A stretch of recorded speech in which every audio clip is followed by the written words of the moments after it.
سلام دوستان خوبم، با یک ویدیوی جدید با من یاری آریان خوش آمدید.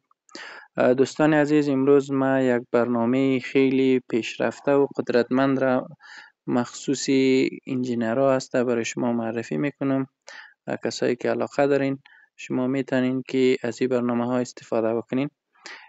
دو برنامه خیلی قدرتمند برای انجینر صاحب هسته که فایل های اتوکد و اینا را میتونین که شما در داخلی گوشی باز بکنین و از اون طریق ادیت هم بکنین. برنامه اولی که ما میخوایم برای شما معرفی بکنم DWG است. DWG Fast نام از اپلیکیشن است و ای را باز میکنیم. در قدم اول در این بخش که است بخش ریسنت است. در بخش ریسنت همین چیزایی که ما داخل از این باز کردیم همینا را نشان میده. مثلا ما یک نمونه از را باز میکنم. این قسم خیلی برای ما سهولت ایجاد میکنه که فایل های اتوکد و ریویت اینا را در باز بکنیم.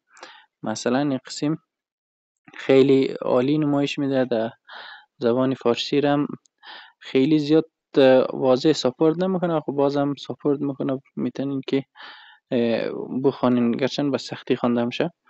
و دی پایین همه از این مشخصات هست که از انوتیشن و درا و ادیت و لیر و میشر و دایمنشن اینا را هم دی میشه. گرچن که خیلی کار نمیکنه اما به خاطر نمایش از این فایل ها بسیار مفید است.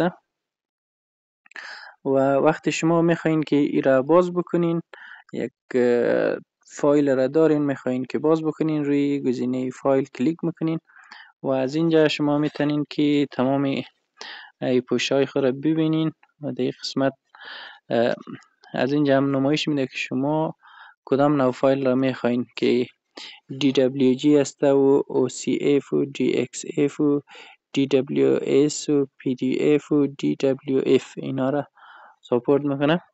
شما از اینجا سعی کنین که در این قسمت مثلا ما در بخش دانلود میرم، در بخش دانلود این قدر فایل را دارم.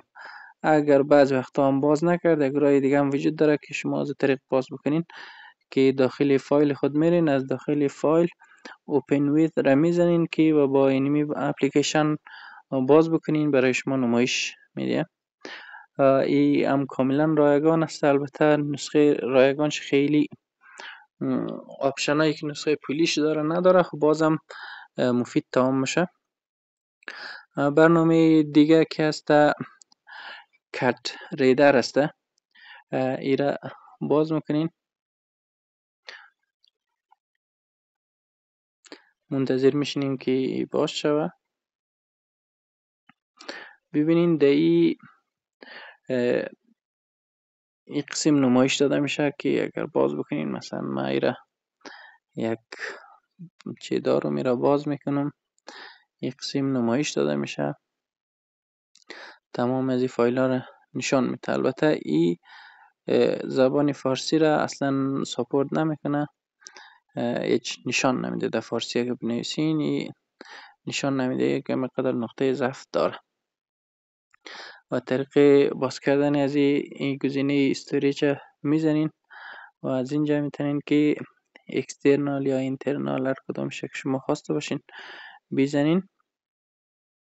در این قسم شما ای را باز میکنین، یا مثلا در اینجا نوشته است که open from device. از اینجا شما پوشه خود انتخاب میکنین در مو جایی که هسته، از طریق میتونین که ای را باز بکنین. دیگه آموزش امروز قدر شد. تشکر، بخیر باشین. اگر کدام سوال داشتین سوال را میتونین در کومنت ها پرسان کنین و لینک دانلود از اینا را هم در دیسکریپشن میمانم. تشکر.